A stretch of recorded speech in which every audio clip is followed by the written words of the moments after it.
Hello guys, this is Aditya Joshi. Welcome back to our channel. I am psychology major MBBS student और मैं आपको NEET 2024 के लिए guide कर रहा हूँ। बहुत सारे बच्चों का मेरे पास ये सवाल आया था कि भैया जिन लोगों का सिलेबस कंप्लीट होने के पास आ गए या फिर कंप्लीट हो गया उनको रिवीजन कैसे करना चाहिए, या फिर अगर 30, 40, 50% सिलेबस कंप्लीट हुआ है तो पुरानी चीज़ों को हम रिवाइज कैसे करते रहें। तो ये वीडियो क्विकली मैं तुम्हें बताता हूँ रिवीजन करने का बेस्ट मेथड 2 महीने में क्या होना चाहिए।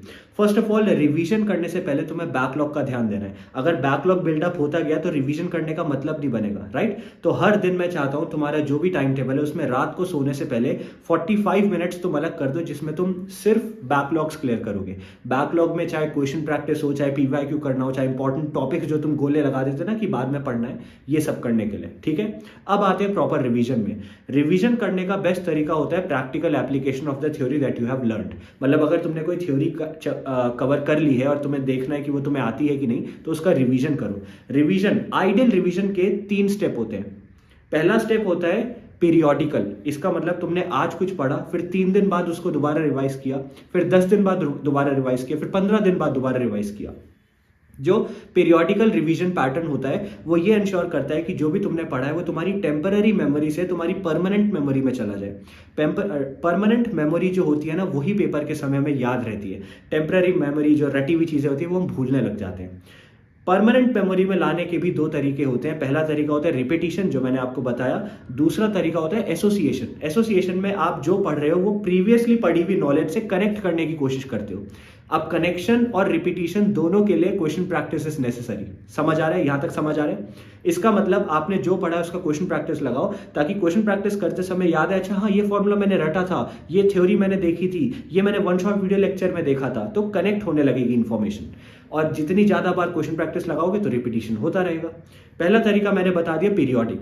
दूसरा तरीका रिवीजन का ये होता है कि सिर्फ मोस्ट इंपॉर्टेंट एंड जो भूल रहे हो चीजें उनका रिवीजन करो। बहुत बार हम क्या करते हैं, हम चैप्टर वाइज रिवीजन करने पे चल देते हैं। मतलब पूरे चैप्टर को A to Z पूरा रिवाइज करेंगे। आपको ये बात याद रखनी है कि आपके पास सिर्फ 2 महीने बचे हैं। 2 महीने में कंप्लीट रिवीजन की स्ट्रैटेजी इज नॉट गुड। मैं ये नहीं कह रहा कि स्ट्रैटेजी बेकार है, it is a good strategy, लेकिन तब जब आपके पास 6-7 महीने बचे हो।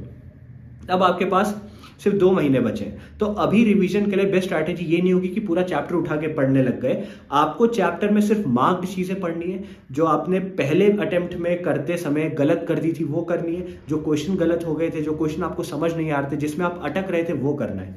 अगर कोई क्वेश्चन, अगर कोई टॉपिक इंपॉर्टेंट है लेकिन आपको याद हो गया है तो उसको रिवाइज करने की जरूरत नहीं है। ये बात याद रखना है। कॉमन मिसकंसेप्शन होता है, बच्चे सोचते हैं भैया इंपॉर्टेंट है, आ सकता है, रिवाइज कर लेते हैं। यार जो चीज तुम्हें आती है उसमें टाइम वेस्ट क्यों कर रहे हो? समझ गए? 2 चीजें हो गई, पीरियोडिक एंड इंपॉर्टेंस। तीसरी चीज रिवीजन की ये होती है टाइम मैनेजमेंट। टाइम मैनेजमेंट मतलब जब तुम रिवीजन करने बैठो तो ये याद रखना तुम्हारे उस दिन के डेली टारगेट्स कवर हो रहे हो, ठीक है। रिवीजन करते समय तुम्हें यह भी याद रखना है कि जो चीज तुम रिवाइज कर रहे हो क्या वो तुमने पहले ढंग से पढ़ी थी कि नहीं। अगर तुम कोई चैप्टर रिवाइज करने पे बैठे और तुम्हें याद ही नहीं आ रहा कुछ, यार मैंने तो ये पढ़ा ही नहीं है, तो वो रिवीजन नहीं कहलाएगा, वो तो फर्स्ट टाइम लर्निंग हो गई। समझ आ रहा है? तो रिवीजन करने से पहले तुम्हारे कुछ प्री रिक्वेजिट होने चाहिए। प्री रिक्वेजिट मतलब कुछ चीजें, कुछ चेक पॉइंट जो तुमने टिक कर दिए, उसके बाद तुम रिवीजन पे आना। ये भी बहुत बड़ी मिस्टेक बच्चे करते हैं कि भैया हम रिवीजन कर रहे हैं, लेकिन जब रिवीजन करने बैठते हैं तो पूरा चैप्टर पढ़ना पड़ जाता है क्योंकि हम सब कुछ भूल चुके हैं। सब कुछ ना भूलो उसके लिए मैंने क्या बोला, परमानेंट मेमोरी, उसके भी मैंने तरीके आपको बता दिए। तो इस पूरी छोटी सी रखी मैंने वीडियो, तुम्हारे पास टाइम नहीं है, मैं तुम्हारा टाइम वेस्ट करना नहीं चाहता।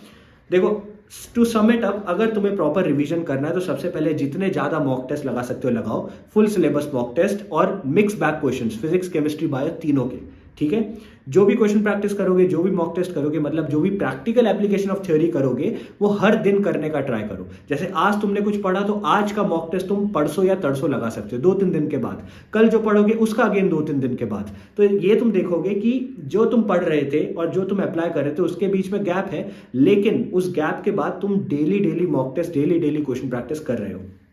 दूसरी चीज, जब रिवीजन करने बैठो तो उसी सब्जेक्ट या उसी टॉपिक का करना जो तुमने पहले पढ़ रखा है। स्क्रैच से पढ़ना रिवीजन नहीं होता। अगर स्क्रैच से पढ़ना पड़ रहा है तो पहले पढ़ाई करो ढंग से, फिर रिवीजन पे आना।